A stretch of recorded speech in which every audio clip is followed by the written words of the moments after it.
The bullet had been in Robert Ramsey's side for 3 days before Eva Slater found him bleeding into the dry red dirt of the New Mexico territory. And the moment she saw him, she knew two things with absolute certainty: that he was going to die if she did not act, and that he was the most dangerously handsome man she had ever seen in all her 26 years on this earth. It was the autumn of 1878, and the land around the town of Redemption was the kind of brutal and beautiful that made people either fall in love with the West or flee it entirely. Eva had done neither. She had stayed, not out of love and not out of fear, but out of necessity, because necessity was the only language her life had ever spoken to her with any real fluency.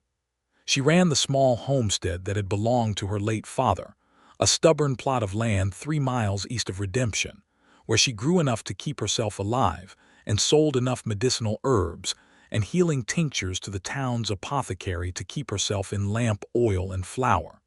She was not a doctor. She was not a nurse in any formal sense of the word. But her mother had been a woman who knew plants and roots and the way the body fought to survive, and Eva had learned at her knee before that knee had gone cold in the ground 14 years ago. She had been walking the eastern edge of her property, checking the fence line where the cattle from the neighboring ranch kept pushing through, when she nearly tripped over the shape of him. He was face down in the dirt, one arm stretched forward as though he had been crawling toward something, his dark hat knocked loose and lying a foot away. His shirt was dark with blood on the right side, and for a moment Eva stood absolutely still, her hand pressed to her mouth, her heart slamming against her ribs. She knelt beside him and pressed 2 fingers to the side of his neck. The pulse was there, weak and thready but unmistakably present, and something in her chest loosened with a relief she had no good reason to feel for a stranger. "Hey," she said, shaking his shoulder. "Hey, can you hear me?" he groaned, which was enough for her. It took her the better part of an hour to get him back to the house. He was a large man, broad across the shoulders and long in the leg, and Eva was not a small woman, but she was no ox either. She managed it by getting him onto his back, looping her arms under his, and dragging him across the hard-packed earth in short, desperate intervals, resting when she had to, speaking to him the whole time in a low, steady voice, because she had found that people who were hovering somewhere between consciousness and the dark tended to anchor themselves to the sound of a human voice, if there was one available to anchor to. By the time she got him through the door of the homestead and onto the narrow rope bed in the back room, she was drenched in sweat and her back was screaming, but she did not stop. She lit the lamp. She heated water. She cut away the side of his shirt with the shears she kept on the kitchen shelf, and she looked at the wound with the calm and practical eye of a woman who had seen wounds before, though she acknowledged to herself that she had not seen one quite this serious outside of the memory of her father's passing. The bullet was still in him, lodged against what she guessed was a rib, and she could see from the color and the heat of the surrounding flesh that infection had already taken hold. Her hands were steady as she worked, cleaning the wound with the whiskey she kept in the cabinet, not for drinking but exactly for moments like this one, packing it with a poultice of yarrow and calendula that she dried and kept hanging from the kitchen rafters, and then binding it tightly with strips of clean linen. She got as much clean water as she could into him that first night, a little at a time, tilting his head and coaxing him to swallow. He drifted in and out of consciousness for hours, muttering things she could not entirely make out, his brow burning under her palm when she pressed it there to check his fever. Once he grabbed her wrist with a grip that surprised her with its strength, his eyes half open and unfocused, and said with terrible urgency, "Do not let them take the horses." "No one is taking any horses," she told him firmly. "You are safe, sleep." He released her wrist and sank back. She did not sleep herself that night.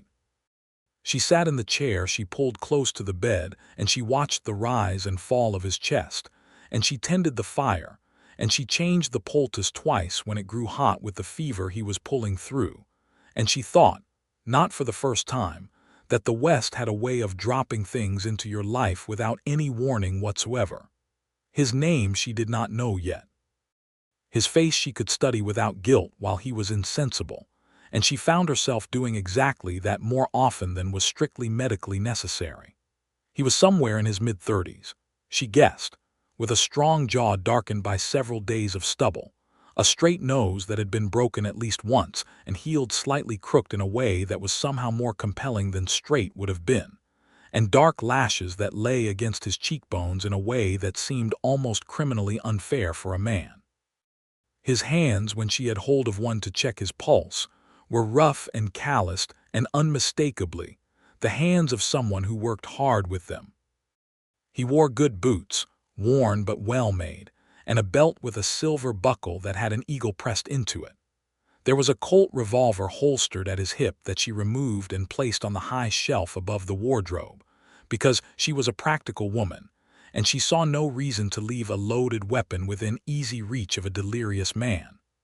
By the second morning the fever was still high, but it had not climbed, which she took as a cautious sign. She managed to spoon some broth into him, real broth she made from the last of the dried beef she had been saving, because a body fighting an infection needed fuel, and she was not going to be stingy about it. He swallowed it with slightly more awareness than he had shown the night before, his eyes opening properly for the first time, and finding her face with a directness that startled her. His eyes were green, not the flat gray-green that was common, but a deep, clear green like the inside of a glass bottle held up to sunlight, and they were focused on her with an intensity that made her feel suddenly and uncharacteristically self-conscious. "Where am I?" His voice was a ruin, dry and cracked as desert stone.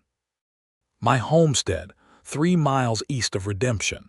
She kept her voice even, professional, the voice she used when she was doing a thing that required steadiness. "You were lying in my fence line. You have a bullet in your side and an infection that has been working on you for several days. I have done what I can, but you are not out of trouble yet." He closed his eyes briefly as though processing this information required more strength than he currently had. "You pulled me in yourself. There was no one else available." Something moved across his face that might have been the beginning of a smile if he had had more energy for it. "I am Robert Ramsey," he said. "I ride with the Bellard outfit, or I did." "Eva Slater," she said. "What happened to you?" "Ambush," he said, and the word carried a weight of exhaustion that told her the whole story did not need to be told right now. "3 men took the cattle we were moving and left me for dead." They very nearly succeeded. She pressed her palm to his forehead again, noting with quiet satisfaction that the heat was fractionally less than it had been at dawn. "Do not talk anymore, rest." He looked at her for a moment longer with those startling green eyes, and then he did as she said, which surprised her. Men, in her experience, rarely did. Over the next 2 days, she fell into a rhythm with him that felt strange and intimate in a way she was not entirely comfortable with. She tended his wound morning and evening, changing the poultice, checking for the red lines of advancing infection that would tell her things had gone past her ability to manage, and that she would need to find a way to get him to the doctor in Redemption. The red lines did not come. The wound began, slowly and tentatively, to look like a wound that was healing rather than one that was losing the argument. The fever broke on the 3rd day, suddenly and completely, in a rush of sweat that soaked through the blanket and left him shivering and pale but coherent, and when she came in with fresh linen and found him sitting up on the edge of the bed, she felt a wave of something so complicated and warm that she had to turn toward the window for a moment before she trusted herself to speak. "You should not be sitting up," she said. "I have been lying down for what feels like a month. 3 days." She set the linen on the chair and crossed the room. "Let me see the wound." He lifted the edge of the shirt she had put him in, one of her father's old ones that was wide enough across the shoulders but several inches too short, and she unwrapped the bandage with careful hands. The wound was healing. She could see it clearly, the edges drawing together, the inflammation subsiding, the skin beginning the slow business of knitting itself back into wholeness. "You are lucky," she said, and her voice came out slightly rougher than she intended. "I know it." He was watching her face rather than the wound as she worked, and she was aware of it with every nerve in her body. "I would be dead in a ditch somewhere if not for you, Miss Slater." "Eva," she said before she could think better of it, "we are a little past formalities, Mr. Ramsey." "Robert," he said immediately, as though he had been waiting for exactly this exchange. She applied the fresh poultice, wrapped the bandage with practiced efficiency, and stood back. "You need to eat. Can you manage to come to the table, or should I bring it to you?"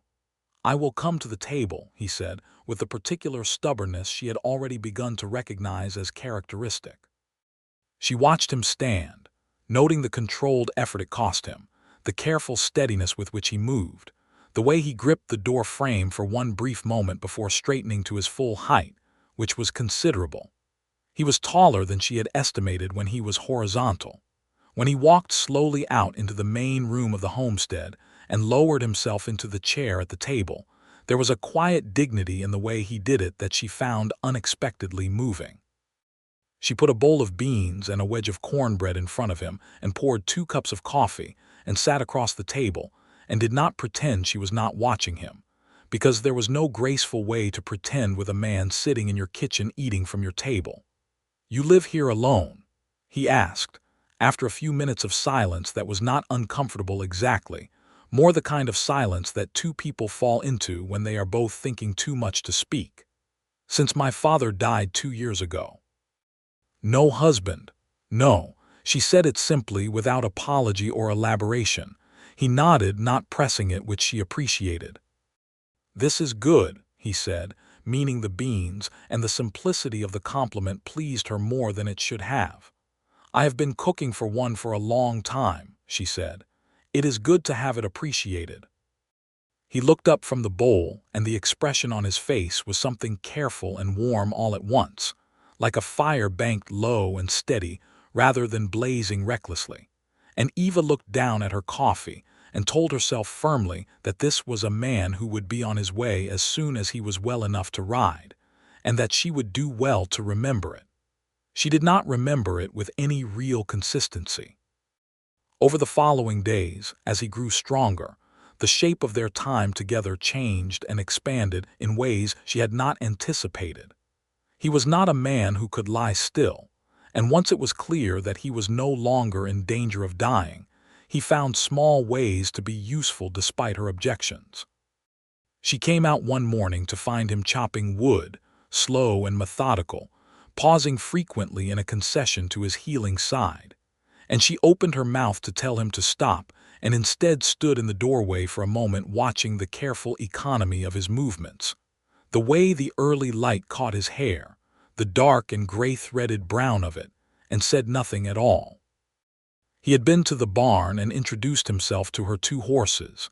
He had fixed the broken hinge on the chicken coop without being asked. He had carried water from the well without being asked, though she noticed he carried the bucket on the left side, away from the wound. In the evenings after supper, they sat on the porch. This was the part of the day that Eva had always kept for herself, the cool settling of the evening, the sky going through its spectacular business of color above the mesa to the west, and she found that sharing it with Robert Ramsey did not diminish it in any way. If anything, it made the sky feel more expansive. He talked, eventually, about himself in the careful and partial way that men of his type talked about themselves, offering pieces without pushing the whole picture forward at once. He was from Texas originally, a county in the east of the state, the 5th of 7 children on a cattle ranch that had been broken up and sold when the bank came calling after a bad year, and then another bad year, and then a year that started bad and finished worse. He had been 18 when that happened, and he had taken the next decade to wander west and north and west again, working cattle drives and ranch hands, and whatever came up, and he was good at it in the way that a man who has done only one thing for long enough becomes good at it, with a deep and practical competence that required no advertisement. The Bellard outfit had been the best work he had found in some years. Ben Bellard ran a clean operation, paid fair wages, and did not ask his men to do anything that would trouble them in the dark of night. The ambush had been on a trail north of the Pecos. 3 men Robert had not recognized. riding fast and hard out of the juniper, and taking the small herd of 15 cattle that Robert and another hand named Danny Alcott had been moving to market. Danny had taken a bullet that was worse than Robert's, and Robert had last seen him alive but barely, and the thought of it lay heavy on him in a way that showed in his face at odd moments. "Is there someone in Redemption who could get word to the Bellard Ranch?" he asked one evening, 3 days into his recovery. "I need them to know what happened. Danny needs to know someone is coming for him if he is still alive." "The telegraph office in town can send word to the next station," Eva said. "I can go in tomorrow and send a message if you tell me what to say." The gratitude on his face was genuine and uncomplicated, and she felt it in her chest like something warm pressing inward. She went to Redemption the next morning, driving the small wagon with the bay mare pulling, and the list of supplies she needed anyway serving as a secondary reason for the trip. The town was the size of a town that had wanted to be bigger and hadn't quite gotten there yet. 2 main streets intersecting in a cross, a saloon on one corner, and a dry goods store on another, a church at the far end of the longer street, and various businesses filling the spaces between with the particular optimism of frontier commerce. She sent the telegraph message to the Bellard Ranch from the small office run by a man named Peter Oakes, who was thin and wore a green visor, and pretended not to be interested in everyone's business, while being comprehensively interested in everyone's business. She bought her supplies at the dry goods store, ran into Margaret Hobbs from the next homestead over, who asked pointed questions about whether she had seen anything unusual given that everyone was talking about a cattle theft on the North Pecos Trail, and managed to deflect with a vagueness that she felt mildly guilty about. It was not that she was hiding Robert Ramsey exactly. It was that she was not ready to explain him to anyone yet, and in the small economy of a frontier town, explanation had a way of becoming story, and story had a way of taking on a life entirely its own. When she got back to the homestead, he was sitting on the porch with his long legs stretched out and his hat tipped back on his head, and he straightened when he saw the wagon coming up the trail with an alertness that was purely physical reflex, the reflex of a man who had learned to watch what came toward him. When he recognized her, the alertness settled back into ease, and he came down from the porch to help her with the supplies without being asked. "Did it go through?" he asked, taking the heaviest of the sacks. Peter Oakes said it would reach the station at Las Cruces within the hour, and a rider from there would take it to the ranch. Robert nodded, and there was a release of tension in his shoulders that told her how much it had been weighing on him. "Thank you, Eva, truly." She made herself busy with the unloading because when he said her name in that particular register, quiet and sincere, she needed something to do with her hands. She found the range of him over those next days, and it was wider than she had first estimated. He was funny, in a dry and understated way that caught her off guard because nothing about his physical presence suggested a man with a particular gift for humor. He told a story about a cattle drive in Colorado where the cook had made a mistake with a bag of salt he had confused for flour that left her genuinely laughing, the kind of laugh that starts deep and takes over completely, and the expression on his face when she laughed was one she tucked away in a private interior pocket without examining it too carefully. He was also, she discovered, a reader. This surprised her. She had a shelf of books, modest but carefully chosen, and she came in one afternoon from the garden to find him standing at the shelf with his head tilted sideways, reading the spines with the absorbed expression of a man in a bookshop. He had pulled out a copy of Jane Eyre that had been her mother's, much-handled and soft-spined. "Have you read this?" he asked. 3 times. He looked at the cover, then at her. "What is it about?" "A woman who has nothing," she said, "and refuses to accept less than everything in return." Something shifted in his expression, something she could not quite name. "Can I borrow it while I am here?" "Of course." She found herself, that evening, watching him read across the table from her while she mended a shirt, and thinking that there was something about seeing a large, capable, weathered man sitting still with a book in his hands that was more arresting than she had any reasonable defense against. It was 6 days into his recovery when the reply came from the Bellard Ranch. She had not expected a physical response, but a man rode up to the homestead in the early afternoon, a young hand with a freckled face and a relieved expression, who introduced himself as Cal, one of the Bellard riders, and who told them that Danny Alcott had survived, that he had been found the same day by a rancher traveling the trail north, and was now recovering at the ranch with a shoulder wound that would heal.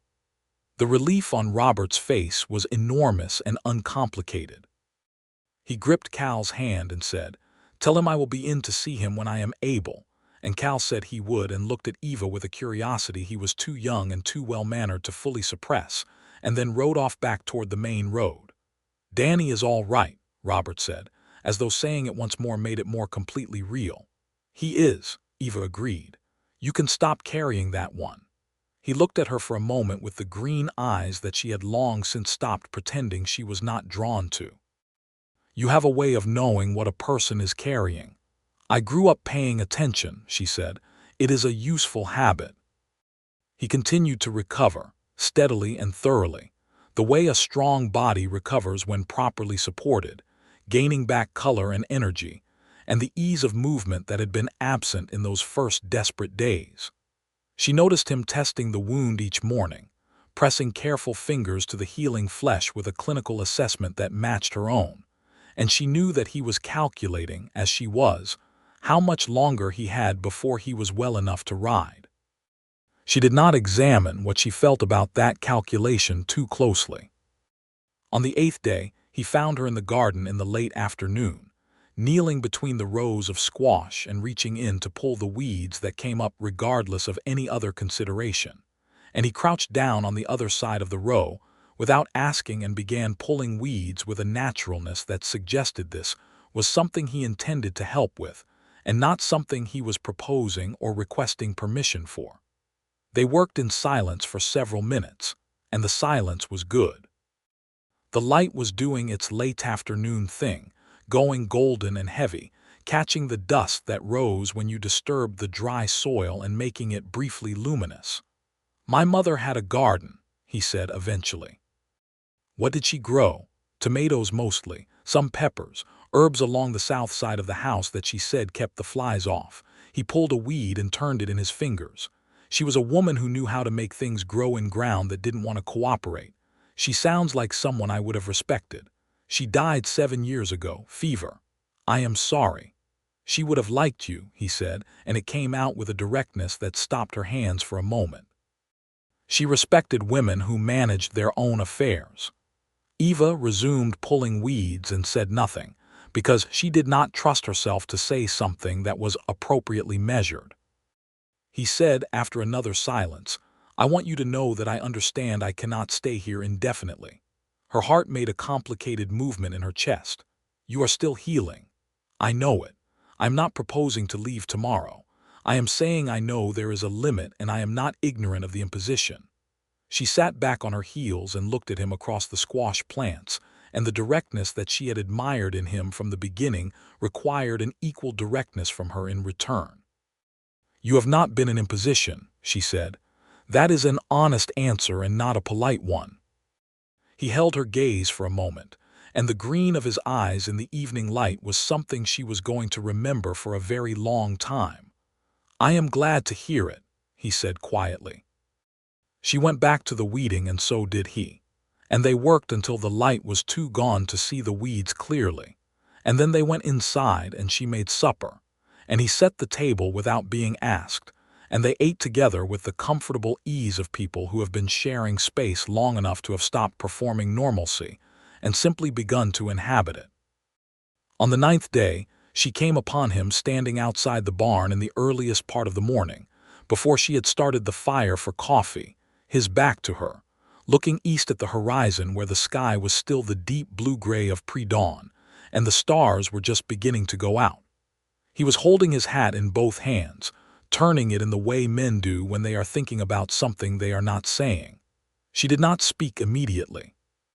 She stood at the edge of the barn where the shadow was still thick, and she looked at the shape of him against the fading stars, broad-shouldered and still, and somehow, in that unguarded moment, more himself than she had yet seen him.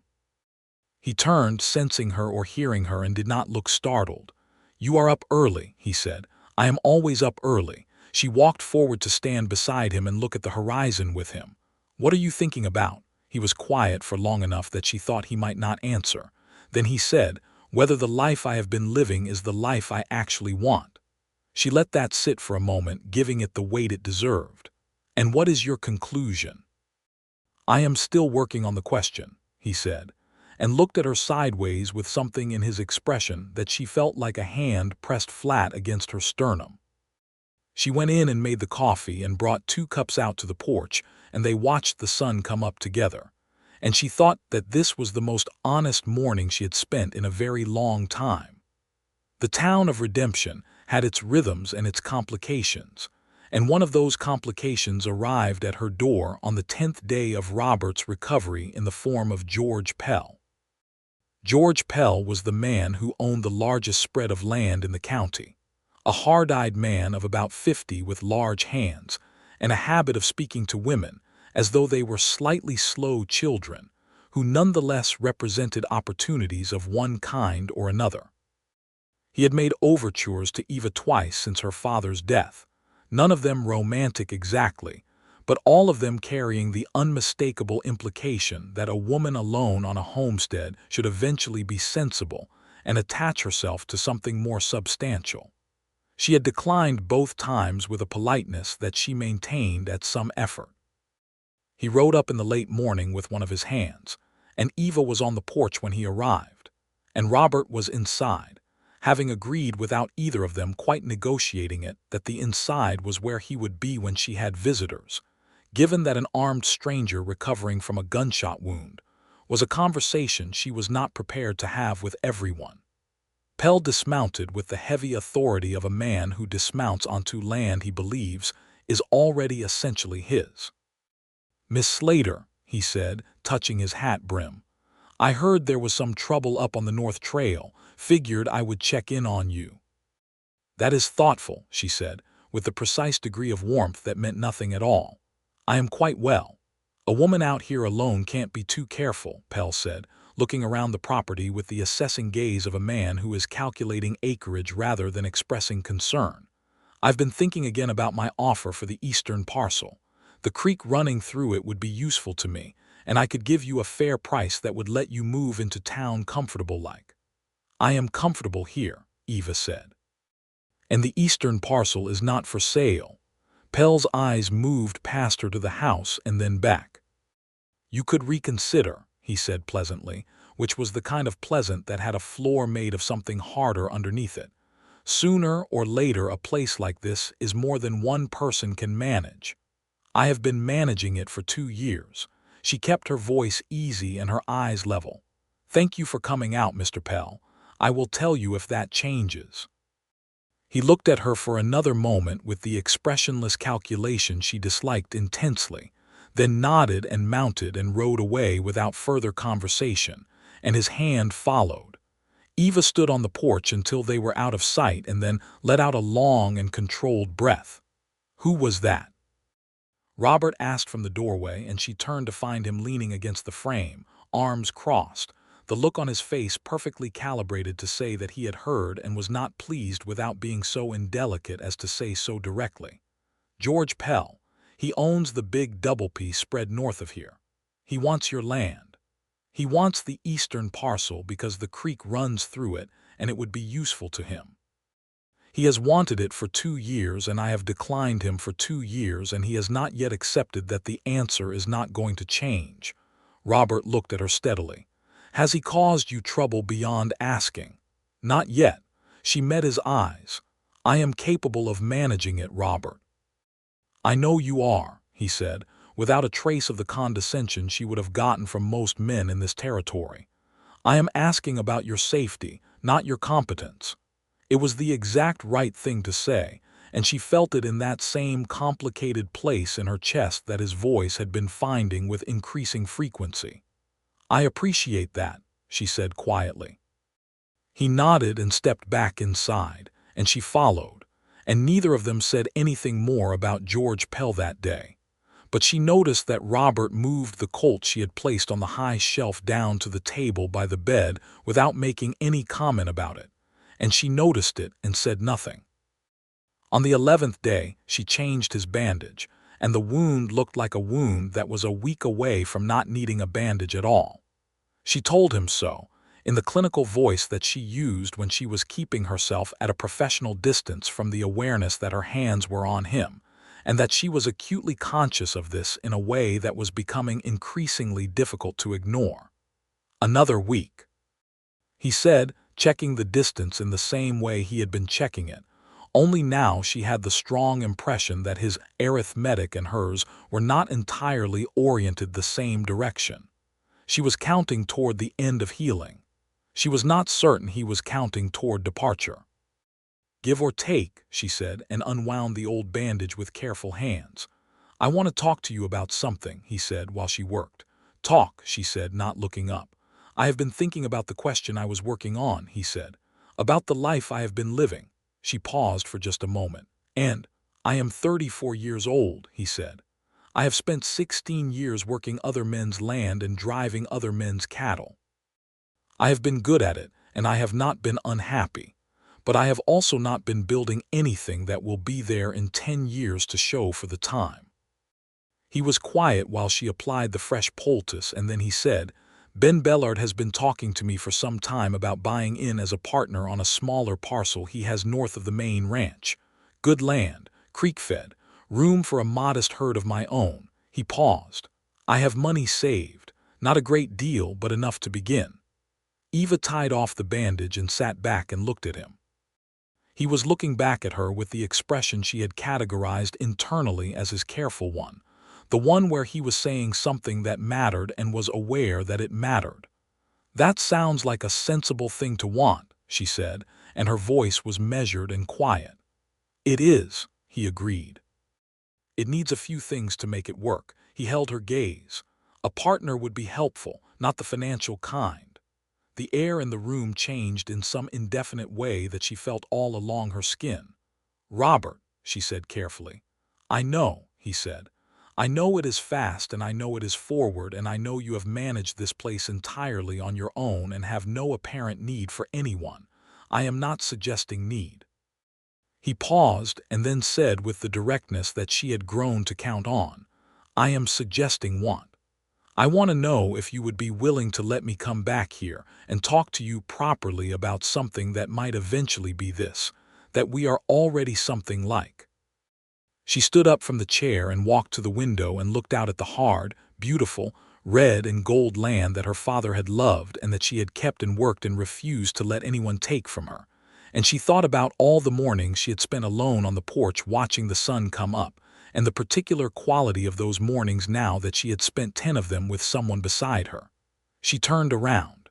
"You said come back," she said. "Where are you going?" "I need to go to the ranch," he said.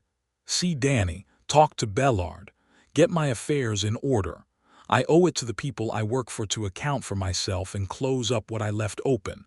He met her eyes steadily. "I would come back, if you would want me to." "How long?" she said, and the question came out more honestly than she had intended. Something warm moved through his expression. "A month, 6 weeks at the outside."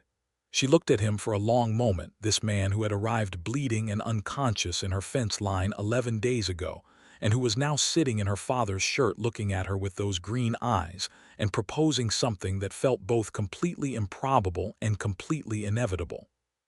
"6 weeks," she said, "not longer."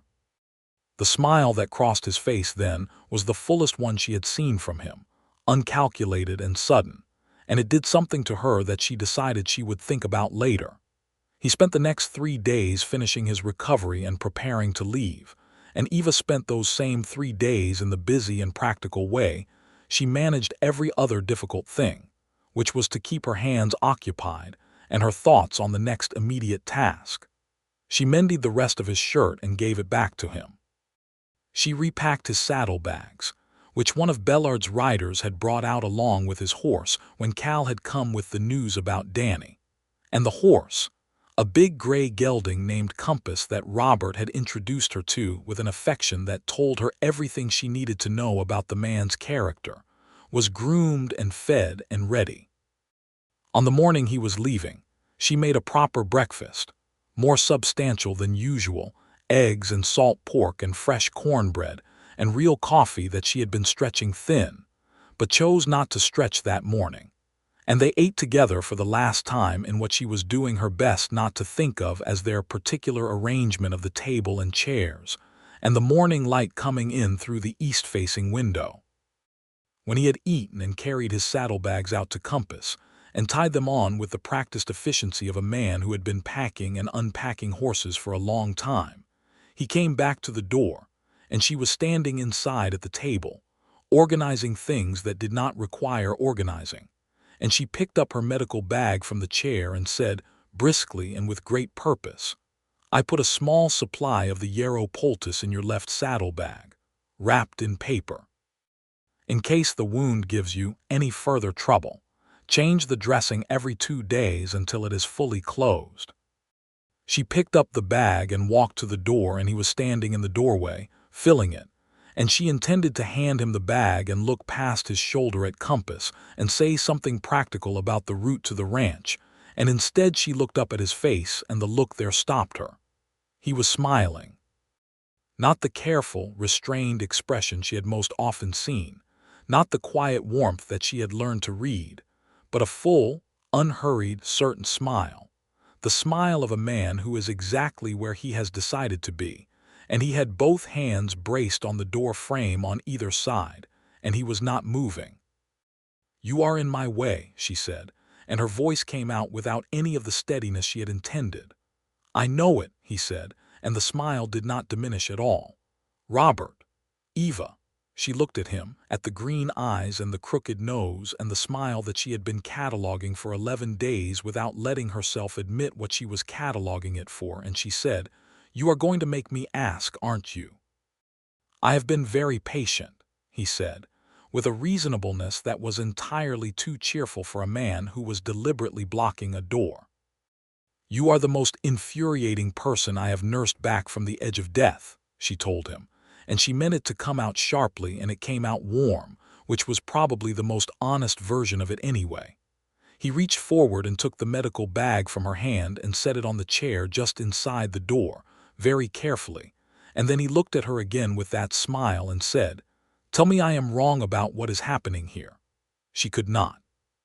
She had never been a woman who lied easily, and she was not about to start now, and she stood in her doorway in the morning light with the red and gold land stretching away behind him, and she said, "You are not wrong." He reached up and touched her face, one hand, his thumb tracing the line of her cheekbone with a gentleness that seemed impossible in hands as large and work-roughened as his, and he said very quietly, 6 weeks. 6 weeks, she confirmed. He leaned in and pressed his lips to her forehead, and then to her cheek, and then, for one brief and careful and significant moment, to the corner of her mouth, and then he stepped back and picked up his hat from the porch railing and put it on and walked to Compass and swung up into the saddle with an ease that suggested his side was further along than he had been letting on. He looked down at her from the horse with the morning behind him and said, "Do not sell that eastern parcel." She laughed, sudden and genuine and a little shaky at the edges. "Get out of here, Robert Ramsey." He touched the brim of his hat and turned Compass down the trail, and Eva stood on the porch and watched until the big gray horse and the broad-shouldered man on him disappeared around the curve of the trail, and then she went inside and sat down at the table and pressed both palms flat on the wood and breathed. The 6 weeks that followed were the longest and the most productive of Eva's recent memory. She found that she attacked her work with a fiercer energy than usual, as though physical industry were the best management strategy for the particular kind of restlessness that had taken up residence in her chest. She expanded the garden to the south and planted the late-season crops that she had been planning to get to for 2 years. She repaired the roof of the barn where it had been leaking.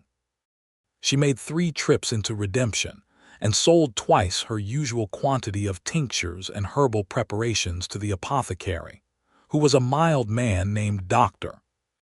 Graves, who told her that the yarrow salve in particular was the best he had found for wounds, and that if she could make him a larger supply he would pay accordingly. She also, 3 weeks in, found herself in an uncomfortable conversation with George Pell that she had not planned. He appeared at her door on a Tuesday afternoon when she was in the barn, and she heard his horse and came out and found him already dismounted and walking toward the house with the proprietary quality of movement that she found so grating. "Pell," she said, drawing his attention. He turned, and the assessing look he gave her had something new in it that she identified after a moment as the particular sharpness of a man who has been gathering information. "Miss Slater, I heard you had a visitor staying here some weeks back." Redemption being the size that it was, this was not surprising, and she had no intention of denying something that was true. "A man was injured on the North Trail and found his way onto my property," she said. "I tended the wound until he was recovered enough to travel." "Robert Ramsey," Pell said, and he said it with a flatness that suggested he had already done a significant amount of finding out. "He's been asking around about land in this county, talking to Ben Bellard about a partnership." "I expect he has," Eva said. Pell looked at her for a moment that went on a beat too long. "A man like that has no business this county doesn't already have covered," he said, and there was a warning in it that was very barely below the surface. "This is not a place that needs new competition for land." Eva looked at him steadily and quietly, and with the full force of 2 years of managing her own property and her own affairs and her own life without help or interference. And she said, "What a man does with his own capital and his own industry in this territory is his own business, Mr. Pell, and not a matter for your approval or mine." She held his gaze. "As is my land, which remains not for sale." Pell looked at her for another of those 2 long beats, and then he nodded once with a thinness about the mouth that she recognized as a man deciding to table something rather than genuinely relinquishing it. And he rode away. And Eva went inside and wrote a letter to Robert at the Bellard Ranch, address she had, which was the first letter she had written him, and she told him what had happened and what Pell had said, and that she thought he should know. And she added at the end that she hoped his side was healed, and that Compass was well, and that the weather here had been fine. She sent the letter on her next trip to town, and 3 days later, to her genuine surprise given the distances involved and the variable reliability of mail delivery in this part of the territory, a reply appeared at the post office. She took it home and sat at the table and opened it and read it twice. He wrote with the same directness he spoke with, and it was a quality she had not expected in a letter from a man like him, but that she found she should have expected because it was entirely consistent. He told her that Pell had a reputation in the wider county for acquiring things he wanted by applying pressure incrementally until it became easier to yield than to resist, and that she should not yield. He told her that he had spoken with Bellard and that the arrangement was moving forward, that the parcel of land was good and the price was fair, and that he was beginning to see the shape of the thing clearly. He told her that Danny Alcott was recovered and surly about it, which was apparently Danny's habitual response to any situation that required him to be stationary for more than 3 days. And then, at the end of the letter, in handwriting that was slightly less even than the rest of it, as though the care he had taken in composing the earlier parts had used up some of his available discipline, he wrote, "The mornings here are different than I am used to.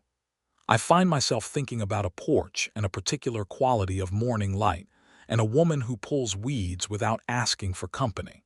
I expect I will be there in 3 weeks, and I would appreciate it if you would have coffee ready."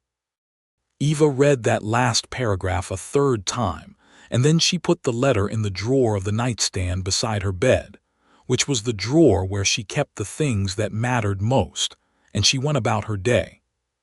He came back in 24 days, which was not quite the 6 weeks he had said, and was certainly not the month minimum she had told herself she was prepared for. And she heard compass on the trail while she was on the porch with her mending, and she stood up before she had made any conscious decision to stand up.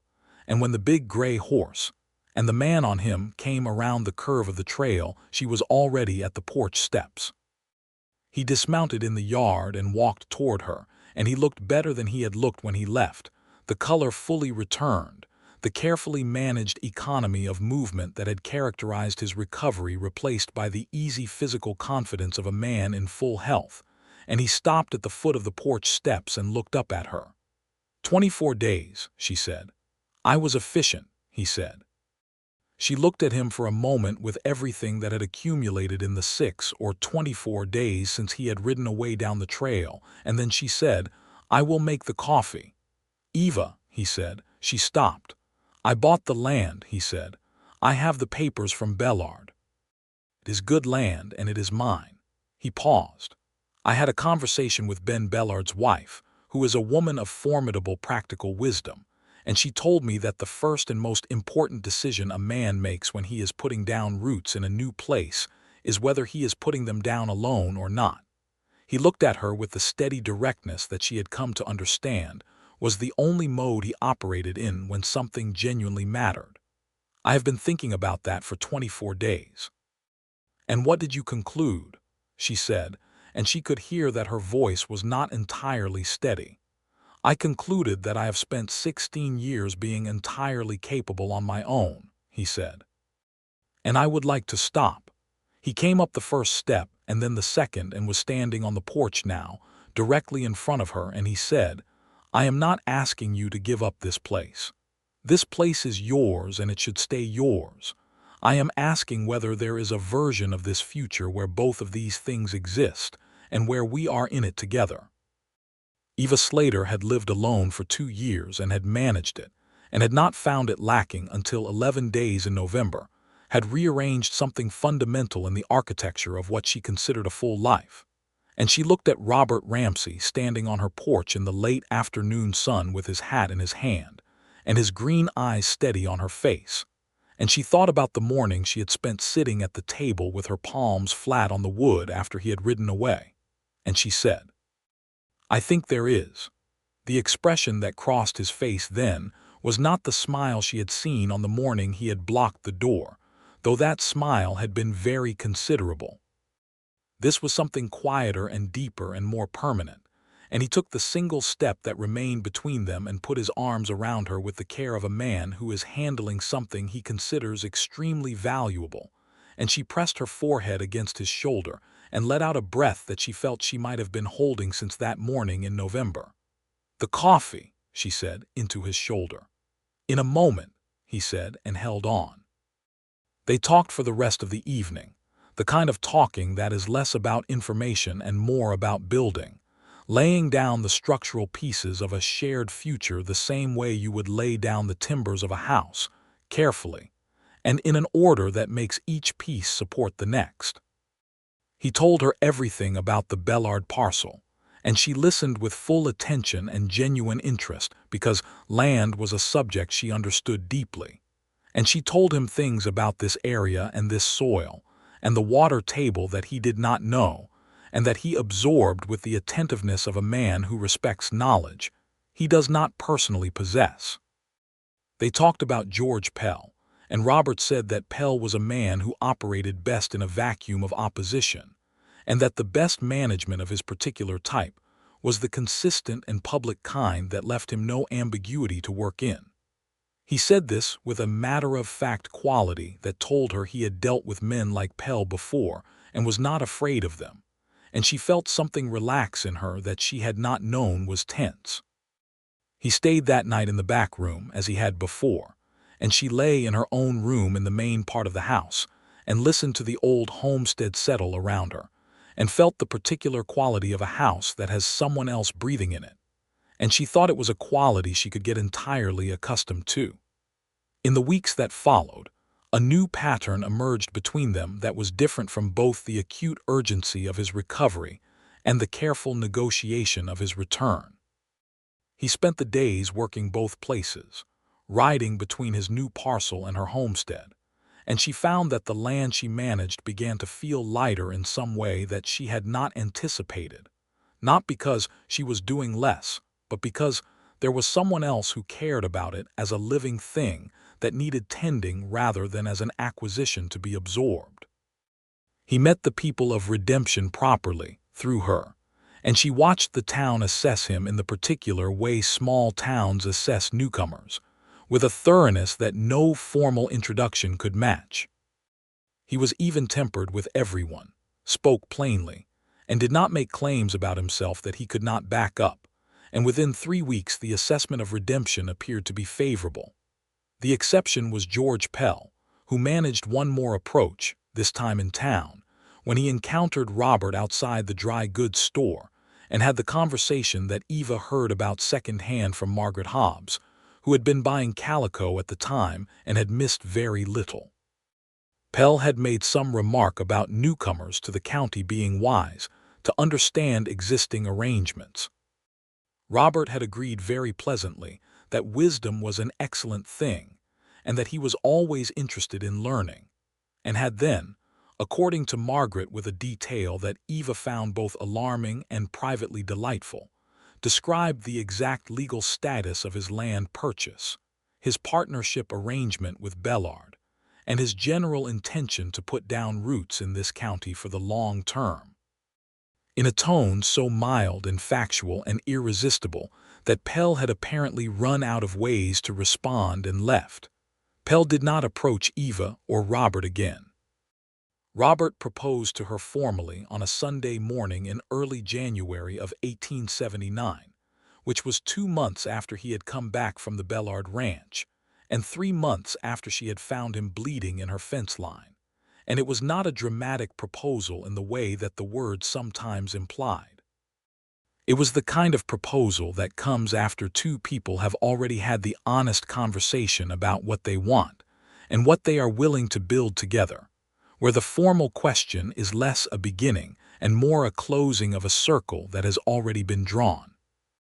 He did it over the breakfast table, which she supposed she might have found unromantic if the breakfast table had not become, over the preceding months, the most consistently honest and comfortable place in her world.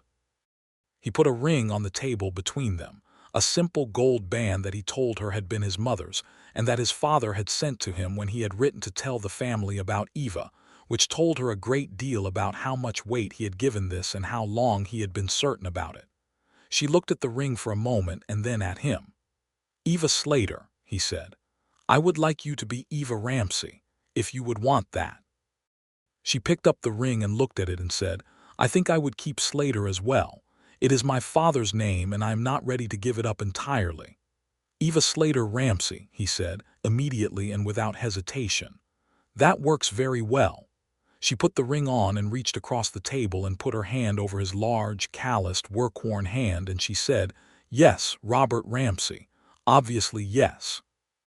They were married in March of 1879 at the Redemption Church, which was small and slightly drafty, and entirely full of people who had apparently been invested in this outcome from a considerably earlier point than Eva had been aware of.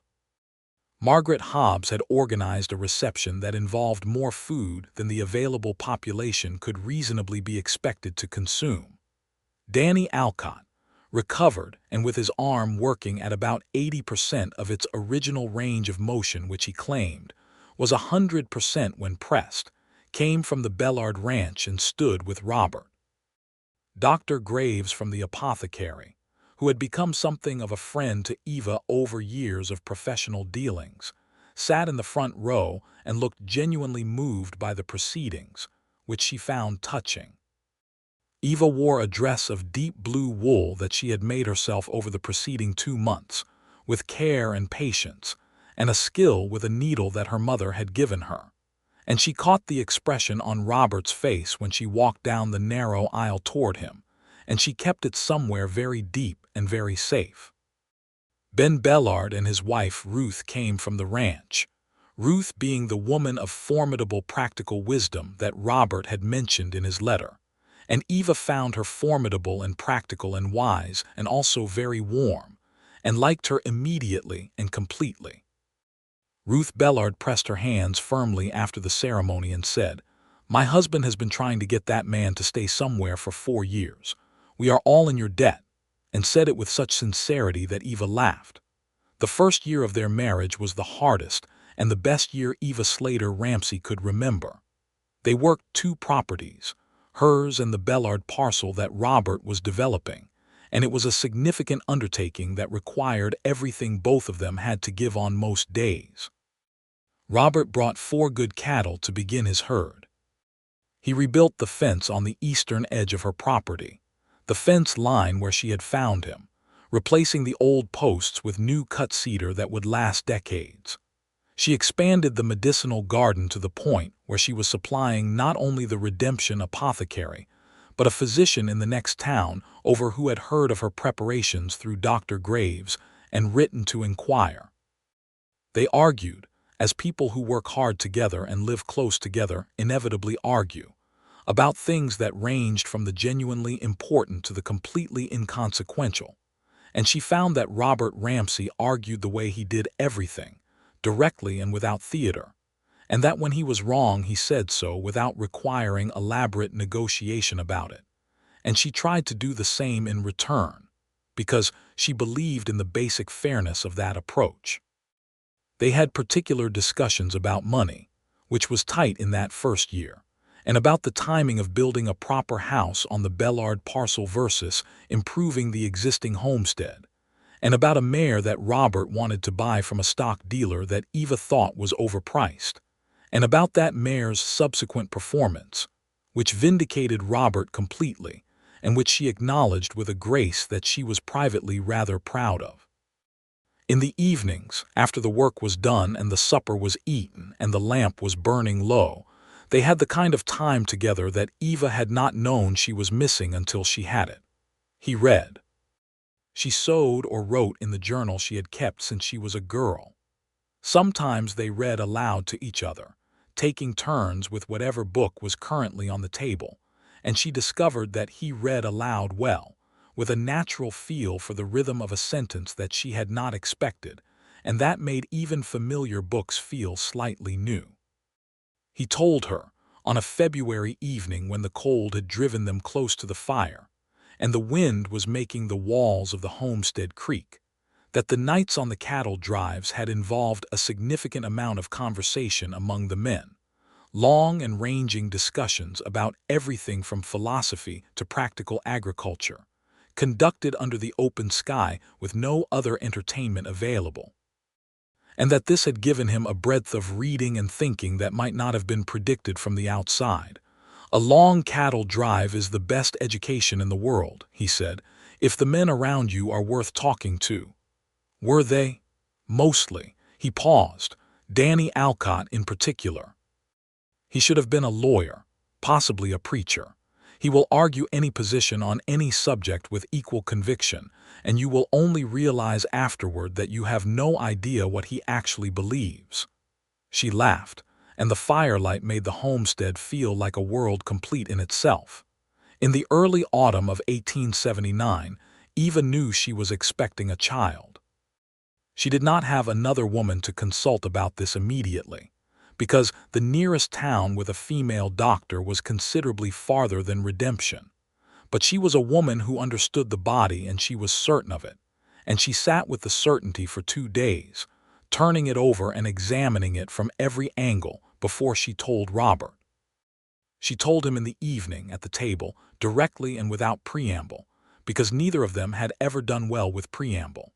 He went very still for a moment in the way that she had learned meant he was absorbing something significant, and then he looked at her with an expression so open and unguarded that she felt it all the way through, and he reached across the table and took both her hands in his and said nothing for a moment that stretched out full and warm. "Are you well?" he said finally. "Are you feeling well?" "I am perfectly well," she said, "strong as anything. You do not need to treat me as though I have become breakable." "I know you are not breakable," he said. "You are the least breakable person I have ever encountered." He held her hands and looked at her. I am going to be a father." "You are," she confirmed. The expression that settled on his face then was one she would return to in her memory many times in the years ahead, a stillness and a fullness, and a particular quality of wonder that a man of his self-containment reserves for things that are genuinely extraordinary. The child was born in the spring of 1880.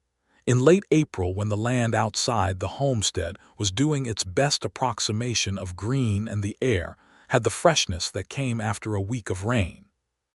Ruth Bellard came to help, at Eva's invitation and Robert's somewhat anxious insistence, because Ruth had 4 children of her own and knew the business of bringing them into the world with a capable practicality that Eva trusted.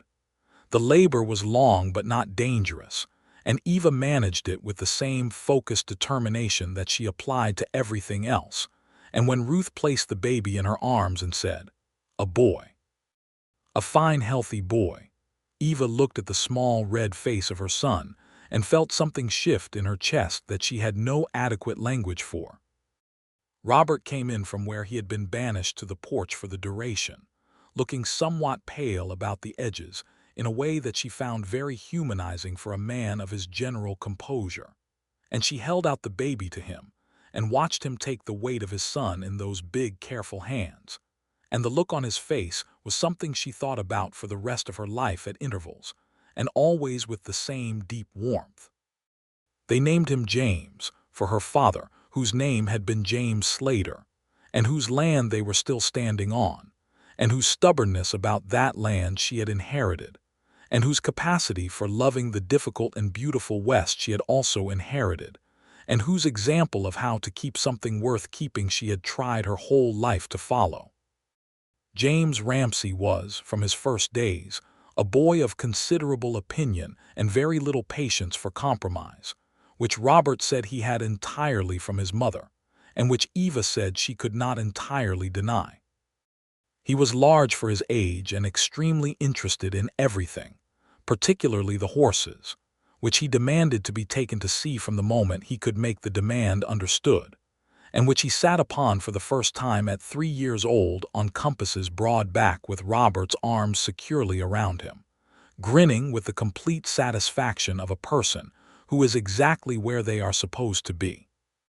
2 years after James came a daughter, Clara, who was quieter and more watchful than her brother and who, from a very early age, showed the same aptitude for plants and growing things that Eva had always had, following her through the medicinal garden with the concentration of a student, asking the names of everything and remembering all of them.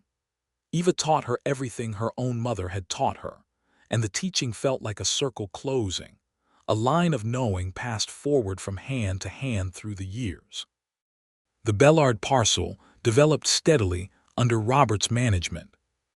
By 1882, he had a herd of 32 cattle, a small but solid operation, and the house he built on the parcel was a good house, a proper house with 2 stories and 4 rooms, and a kitchen that was larger than anything Eva had ever cooked in, though she kept the homestead as well, because the medicinal garden was there, and the creek was there, and the fence line was there where she had found him.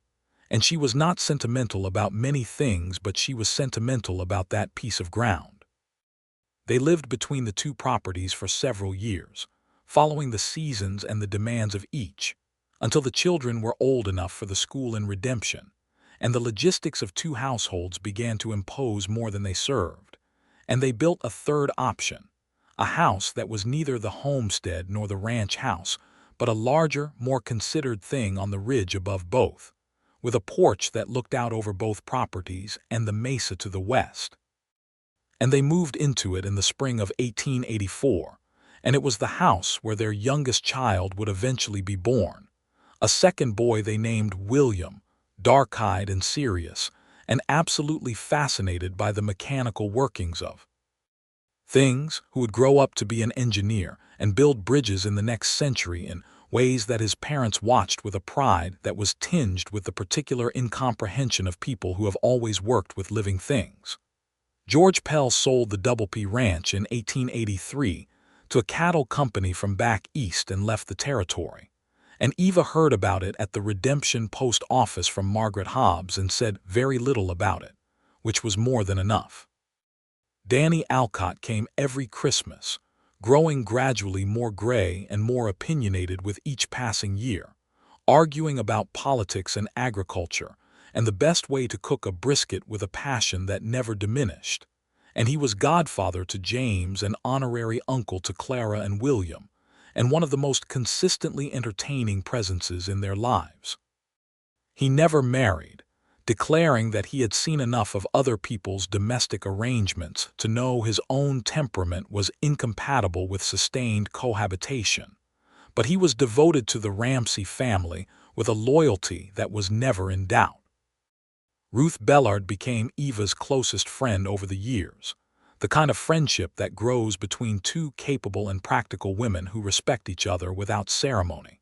And they had a standing arrangement that every third Sunday Ruth came to the Ramsey house for dinner or Eva went to the Bellard ranch. And these visits were among the most comfortable and regularly anticipated events in both households. Ben Bellard retired from active ranching in 1886 and handed more of the operation to Robert and his own eldest son, and in doing so made it possible for Robert to expand the herd and take on a contract supplying beef to the growing towns north of Redemption. And the financial stability that this created felt to Eva like the quiet and satisfying conclusion of a story that had begun in desperation and ended in sufficiency, which was better than most stories managed. In the spring of 1887, 9 years after Eva Slater had found a bleeding and unconscious cowboy in her fence line and dragged him across the hard New Mexico earth and into her home and her life, she was sitting on the ridge porch in the evening, watching the sky do its spectacular business over the western mesa, while the sound of her children's voices came through the open window in the particular register of children who are ostensibly in bed and have discovered there is something more interesting to be discussed. She had a cup of coffee in her hands, and the evening was warm enough that she had not put on a shawl yet, and the land spread out below the ridge in every direction with the ancient and indifferent beauty that she had grown up inside, and that still, on evenings like this one, had the ability to stop her breath. Robert came out from inside and lowered himself into the chair beside hers with the ease of a man who has learned over many years the precise angle at which a particular chair on a particular porch accepts his weight, and he had 2 cups of coffee and set one on the railing in front of her since she already had one, and she looked at the 2 cups and at him. "I did not need a second cup," she said. "It is for later," he said. She laughed. He was, after 9 years, still the most consistently reasonable and sometimes entirely infuriating person she had ever known, and she thought that was probably a necessary feature rather than a flaw. The children's voices had gone quiet, which meant either sleep or a conspiracy of silence that was equally possible with James and Clara. William, at 2, could be trusted to be doing whatever James was doing regardless of whether James's activities merited replication. "James told me today that he wants to be a horse trainer," Robert said. "He has wanted to be a horse trainer for 3 years. He asked me if we could get another mare, said he would train her himself." Eva considered this. "What did you say?" "I said I would talk to his mother." Robert looked at her sideways with the expression she had over 9 years come to recognize as the one he used when he had already decided but wanted to arrive at the destination together rather than alone. "He is not wrong that he has a way with them." "No," she agreed. "He gets that from you. He gets his stubbornness from you. He gets his stubbornness from both of us, and you know it." Robert smiled, the full, unhurried smile that she had seen for the first time in a doorway in November of 1878, and that had not diminished with any of the years or the winters or the arguments or the work. "Get him the mare," she said. "I thought you would say that. Then why did you ask?" "Because it is better when we decide together," he said, simply and without any pretension about it. And she thought that this ordinary and extraordinary thing, was the truest thing anyone had ever said to her about the shape of a life lived well. The sky over the mesa went from gold to orange to the deep and luminous red that only happened here. in this particular piece of the West, in this particular configuration of dust and distance and fading light. And Eva Slater Ramsey sat on her porch with her husband beside her and her children breathing inside the house behind her, and the land she had refused to give up spread out below. And she thought about a morning 9 years ago when she had nearly tripped over a man bleeding in her fence line and had made the decision, without knowing it was a decision, to drag him home. She picked up the second cup of coffee and held it in her other hand, one in each, and looked at the sky. "Comfortable," Robert said. "Yes," she said. It was a complete answer. He reached over and put his hand over hers on the armrest between them, the big, calloused, work-worn hand that she knew now as well as she knew her own. And they sat together on the ridge porch in the evening, while the sky performed its nightly beauty and the land held everything they had built inside it.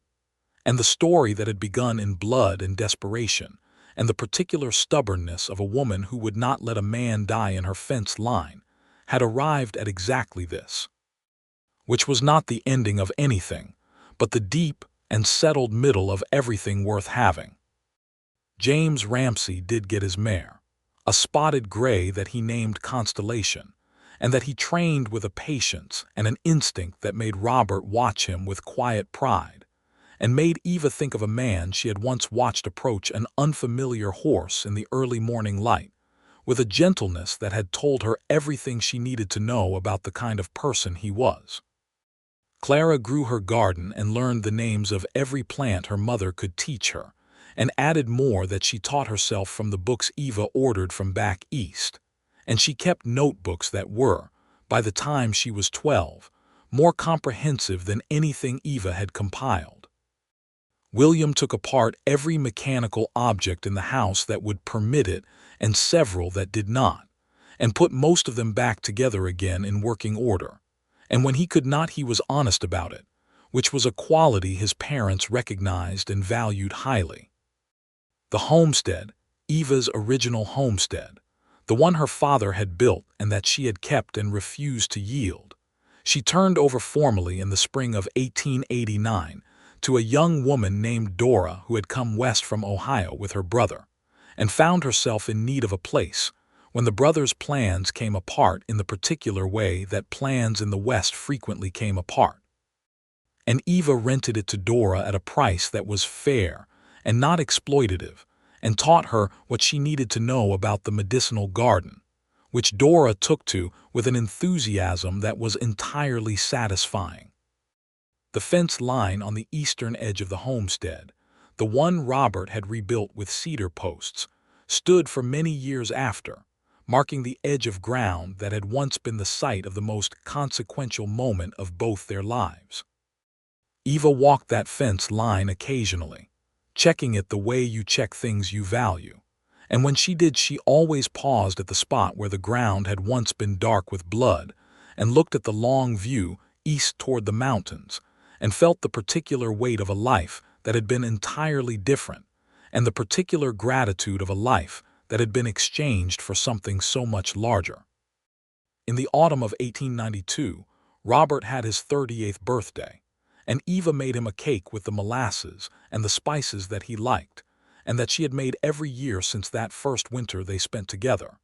And they sat at the table in the Ridge house with James, now 12, and Clara, now 10, and William, a busy and opinionated 5, and the candles on the cake, which were not enough to represent the years because candles were not cheap, were still lit and then blown out with the enthusiastic assistance of all 3 children, and the cake was divided and eaten with the uncomplicated pleasure of people who have good appetites from doing real work in the real world. When the children were in bed and the house was quiet, Robert and Eva sat at the cleared table with the last of the coffee and the lamp burning, and he said, "I have been thinking about whether I am where I want to be." She looked up from the cup.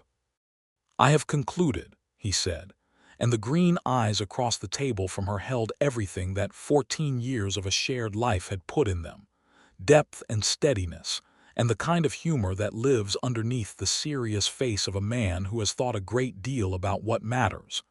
"That I am exactly where I want to be." She reached across the table as she had done on a January morning so many years ago when a gold ring had been placed on the table between them, and she put her hand over his. "I know," she said. "So am I," outside the window. The New Mexico territory continued its ancient and unconcerned existence, the stars doing their appointed business above the mesa, the land holding the dark in the particular way of a land that has seen a great deal and expects to see a great deal more, cattle shifting in the distant dark of the pen, a horse making the small sound that horses make when the night is cold, and the barn is warm and everything is where it should be. Inside the ridge house on the hill above, two pieces of land that belonged to two people who had chosen each other with an honesty and a clarity that neither of them had planned, and both of them had recognized as the most important thing they would ever do. A lamp burned low and steady, and the quiet was full rather than empty, and every major thing was settled and at rest. Eva Slater Ramsey went to bed that night in the same room she had slept in for 8 years, with the same man she had married in a small and drafty church in Redemption in the spring of 1879, in the homestead of a life that had been built piece by careful piece from the raw material of two people who had both been capable of going it alone, and had both found in the end that they did not want to. She fell asleep quickly, as a woman who works hard falls asleep, deeply and without trouble, and the last thing she was conscious of before sleep came was Robert's hand, warm and familiar, and the sound of the wind coming down off the mesa, and the knowledge, easy and complete, that she was home.